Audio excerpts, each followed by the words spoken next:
Goetheanum in Dornach in Switzerland, in the midst of the Goetheanum World Conference that takes place every 7 years.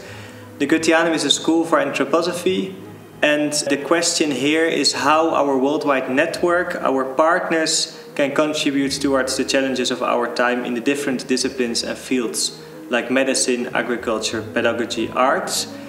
And in the midst of this conference, we wanted to have an initiative that is working on a product for the future, we call it. And together with Tonet and 11 other partners, we decided to make a special edition of the Tonet S33. We wanted to show you in this brief introduction how we built this chair.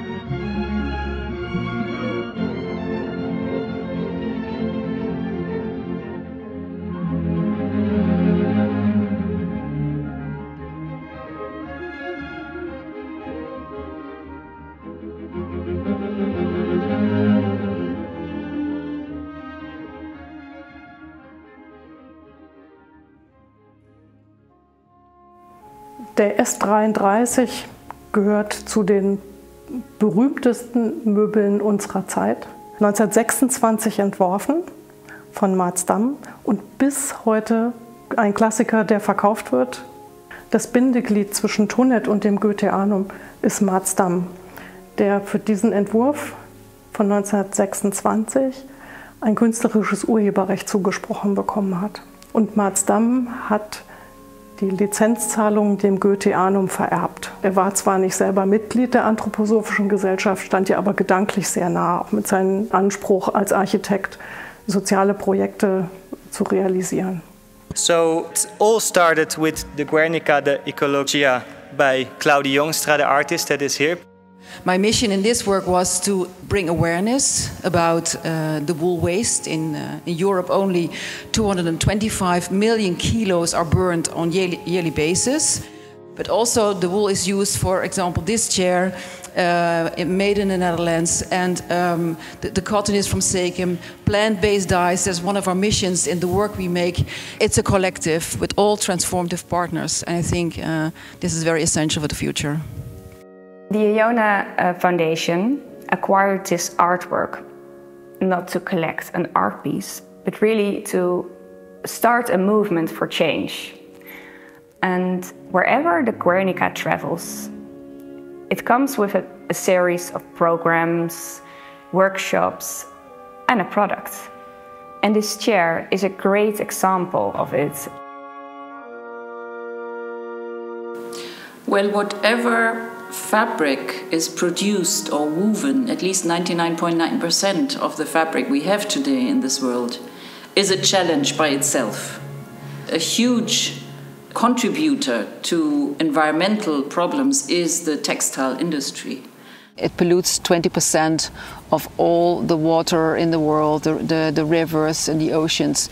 So 20% is polluted by textile industry, and that's, I mean, these figures are dramatically, and it's very, very hard to change this system because industries are not willing to start with the soil, to change their production processes, because it means that you have to be very supportive towards the farmers.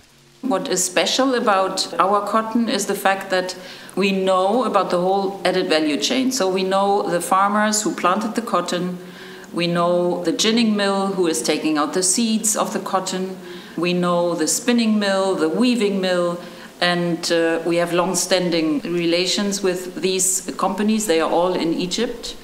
And we know the whole added value chain, and we are in relationship with those companies. So this is something which is very important to us. Everything is under one roof and under one group of people. It's a big community. The chair symbolizes, you can say, cultural heritage, because plant-based dyes were all over the world for many, many decades. It has connected us. It was a currency, literally. We traded pigments and spices and wool. And a lot of the knowledge is not conserved because we, due to the Industrial Revolution, all the colors are petrochemical, mass production. So one very important thing about the chair is the conservation of the knowledge. And then I work here since 5 years, but then I discovered that actually our own dear farmers are coloring with biodynamic plants since years. And then I met Rob and also Katrin, who is in the room, and we started to speak about, can we color this fabric von Sekum with a blue out of our own garden? And then Rob came in and said, yes, we can do that. Und wenn man diese Farben hier sieht, dann auch bei denen im Workshop, da kommt schnell eine Begeisterung auf. Und das ist eben genau darum, wo es mir geht. Dass man sagt, ja, Steiner sagt so schön, oder? Das ist die Seele im Kosmos, in der Natur, die Farbe überhaupt. Vor allem, wenn es mit diesen pflanzlichen Farben ist, dann ist da ja wirklich eine Lebendigkeit. Es kommt einem etwas entgegen und schaut einen dann wie an, hat man das Gefühl, und man begegnet sich dabei. Und ja, das hoffe ich, dass das in diesen Stühlen dann wieder zum Wiederfinden ist. Das ist natürlich die Idee, diese Lebendigkeit, diese Farbe. Das Problem ist ja, dass die Farben sehr anonym geworden sind in den letzten Jahren. Und es geht genau darum, dass wir auch wieder eine Beziehung bekommen. Das ist von einer Seelenangelegenheit, diese Farbe. Oder? Stellt man sich eine schwarz-weiße Welt vor, dann merkt man sofort, die Welt wäre seelenlos. Und eben Seele heißt ja auch immer dann, hey, ich kenne dich, du bist da und ich bin da und da ist ein Gegenüber. Und genau diese Tendenz, das wäre eben das Schöne, was man mit Pflanzenfarben wirklich hinbekommt.